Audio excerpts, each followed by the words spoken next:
Hello and welcome back to channel वंसन guys. मेरा नाम है आशीष गायकवाड़ और स्वागत है आप सभी का फिर से एक बार हमारे इस यूट्यूब चैनल पे। दोस्तों आज का वीडियो बड़ा ही इंपॉर्टेंट रहने वाला है, खास करके final year BSc nursing students के लिए। अब बीएससी नर्सिंग के फाइनल ईयर में एक इंपॉर्टेंट सब्जेक्ट है, वो है मिडवाइफरी नर्सिंग, क्योंकि इसमें एक तो प्रैक्टिकल भी रहेगा और थियोरेटिकल पार्ट भी काफी ज्यादा है। और फाइनल ईयर में अगर कुछ सब्जेक्ट जिसमें स्टूडेंट्स फेल होते हैं तो maximum number of students obstetrics and gynaecology इस सब्जेक्ट में फेल होते हैं। इस वीडियो में हम बात करने वाले हैं how to study for obstetrics and gynaecology या फिर how to study for midwifery nursing. तो इस वीडियो में बने रहिए। वीडियो को शुरू करने से पहले मैं आपको बताना चाहूंगा हमारा ऐप लॉन्च हुआ है, जिस पर हम बीएससी नर्सिंग के लिए जो एकेडमिक रिलेटेड कोर्सेज लेके आने वाले हैं, लेक्चर्स लेके आने वाले हैं। तो अभी तक अगर आपने ऐप डाउनलोड नहीं किया है तो डिस्क्रिप्शन में लिंक है, अभी जाकर ऐप डाउनलोड कर लीजिए। वीडियो में हम डिस्कस कर रहे हैं ऑब्स्टेटिक्स एंड गायनेकोलॉजी का स्टडी कैसे करें। जैसे मैं हर एक स्टडी का रिलेटेड जब भी मैं वीडियो बनाता हूं तो उसमें मैं कुछ कॉमन पॉइंट्स बोलते रहता हूं जो कि काफी इंपॉर्टेंट है। अगर किसी सब्जेक्ट को आपको स्टडी करना है तो आपको सबसे पहले तो उस सब्जेक्ट में आपको क्या पढ़ने को मिलने वाला है, उस सब्जेक्ट का कॉन्टेक्स्ट क्या है एग्जैक्टली आपको वो क्यों पढ़ना है वो समझना होगा। सेकेंड थिंग, अगर आपको पढ़ाई करनी है ना तो एक फिक्स्ड टाइम आपका रहना चाहिए, डिसिप्लिन रहनी चाहिए कि वही टाइम पर आप स्टडी करो और उतना डेडिकेटेड अमाउंट ऑफ टाइम आप उस सब्जेक्ट को पर्टिकुलर दे दो। Third thing, consistency. अगर आप एक चीज रिपीटेडली करो, आदत बन जाती है और वो कंसिस्टेंटली करो ना तो उसमें आप ओवर पावर करते हो, मतलब चाहे कोई भी वो टास्क हो, डिफिकल्ट हो, वो आप आसानी से कर लेते हो। सो consistency is important and finally it should be outcome oriented. मतलब अगर आप 1 घंटे के लिए पढ़ाई कर रहे हो तो उसका आउटकम होना चाहिए।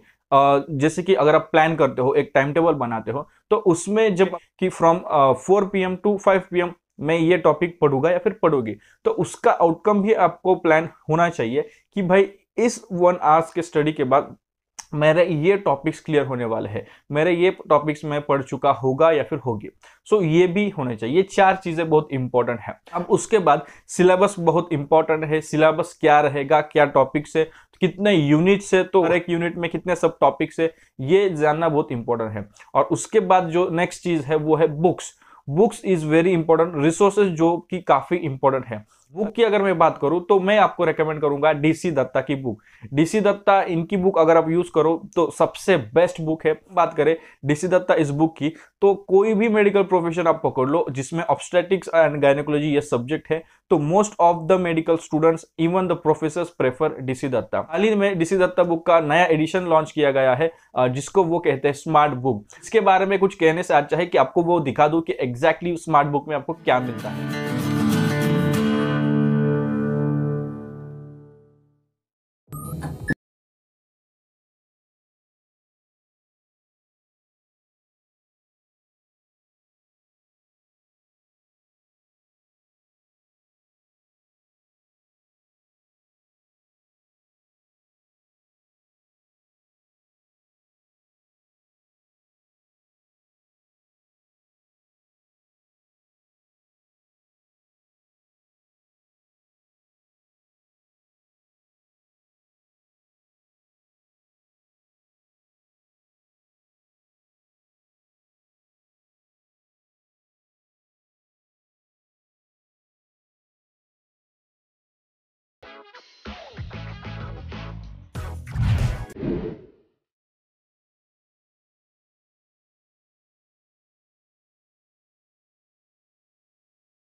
जैसे कि आपने वीडियो में देखा होगा ये सब कुछ आपको स्मार्ट बुक में मिलता है।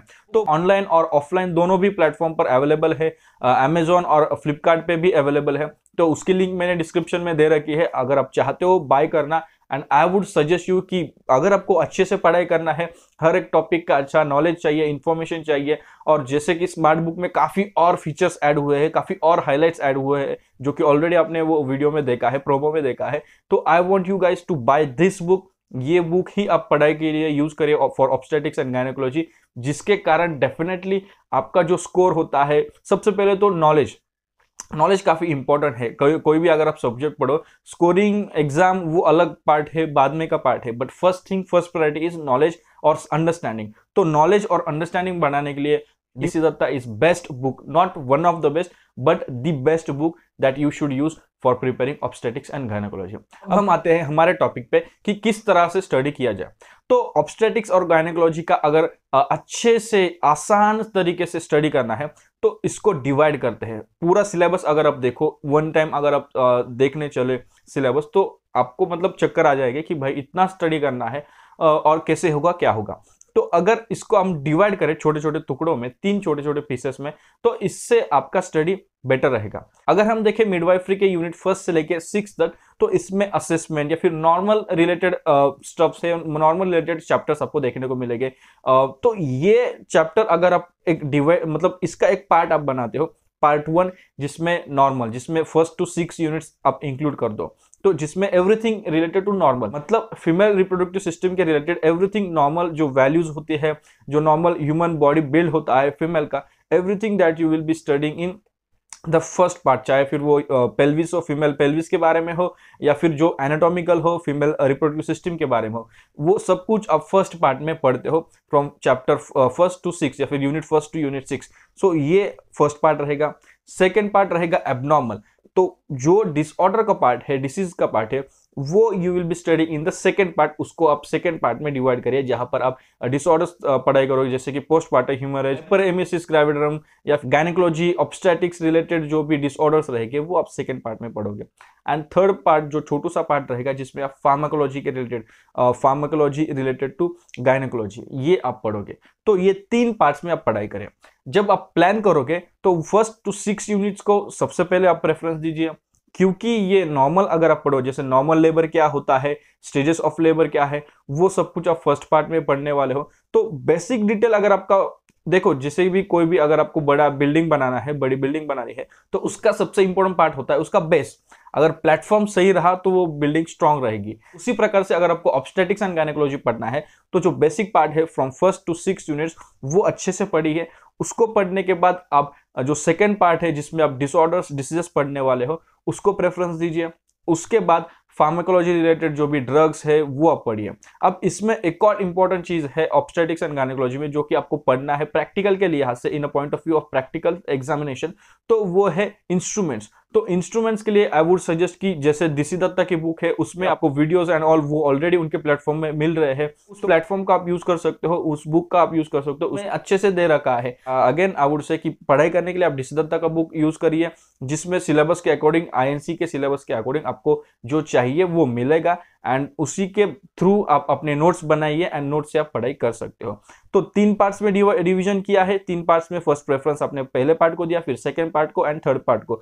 इन 3 स्टेप्स में जब आप पढ़ाई करते हो, तो उसके बाद डीसी दत्ता में आपको कुछ एक्सरसाइज के लिए क्वेश्चंस मिलेंगे, एमसीक्यूज रिलेटेड कुछ क्वेश्चंस मिलेंगे, इंपॉर्टेंट क्वेश्चंस मिलेंगे, जो कि अगर आप पढ़ते हो रिव्यू के लिए, क्विक रिव्यू के लिए, उससे एक तो आपकी क्वेश्चन प्रैक्टिस भी रहेगी एंड सेकेंड थिंग रिविजन भी अच्छे से रहेगा। ये अगर आप कंपैरेटिवली स्टडी करते हो तो ऑब्स्टेटिक्स एंड गायनेकोलॉजी को पढ़ना इतना मुश्किल नहीं है, डिफिकल्ट नहीं है। बस आपके ऊपर डिपेंड करेगा आप कैसे इस कॉम्प्लिकेटेड चीजों को आसान करते हो। सो वीडियो को समराइज करने के लिए मैं आपको फिर से बताऊंगा 4 चीजें इंपॉर्टेंट है whenever you are studying. एक तो है कंसिस्टेंसी, सेकंड आपका फिक्स टाइम होना चाहिए, डिसिप्लिन होना चाहिए, टाइम टेबल होना चाहिए, उसके बाद आपको सिलेबस पता होना चाहिए, एंड बुक्स के लिए again I would say DC Dutta आप यूज करिए। और उसके बाद आप सिलेबस को 3 पार्ट्स में डिवाइड करिए, first step, second step, third step, step by step जाइए। उसके बाद आप इंपॉर्टेंट क्वेश्चंस है, इंपॉर्टेंट नोट्स है, क्विक रिव्यू पॉइंट्स है, उसके थ्रू आप चले जाइए, ताकि आपका फिर से रिवीजन हो पाए, and that is the way कि आप पूरी तरीके से ऑब्स्टेटिक्स एंड गायनेकोलॉजी का प्रिपरेशन कर पाओगे। तो आई होप कि आपको वीडियो पसंद आया होगा। इसमें जो भी चीजें मैंने बताई है वो मैंने पहले तो इंप्लीमेंट कर रखी थी व्हेन आई वाज स्टूडेंट, तो वही चीज मैं यहाँ पर आपके साथ शेयर की है। अगर आपको पसंद आए तो जरूर वीडियो को लाइक करें। आप अपने फ्रेंड्स के साथ, आपके क्लासमेट्स के साथ वीडियो को शेयर कर सकते हैं। जितना ज्यादा हो सके उतना ज्यादा आप ये वीडियो को शेयर करिए। अगर आप चैनल पे नए हो तो ऐसे study related, jobs related, career related, motivation related videos के लिए आप हमारे चैनल को सब्सक्राइब कर सकते हो। एंड अगर आपको कोचिंग चाहिए, लेक्चर्स चाहिए, तो आप हमारा ऐप डाउनलोड कर सकते हो। अगेन वीडियो को एंड करने से पहले फिर से आपको बताऊंगा, डीसी दत्ता की बुक बाय करना बिल्कुल ना भूलना। मिलते हैं किसी और वीडियो में किसी और टॉपिक के साथ, तब तक के लिए शालोम, शांति और सलाम, बाय बाय।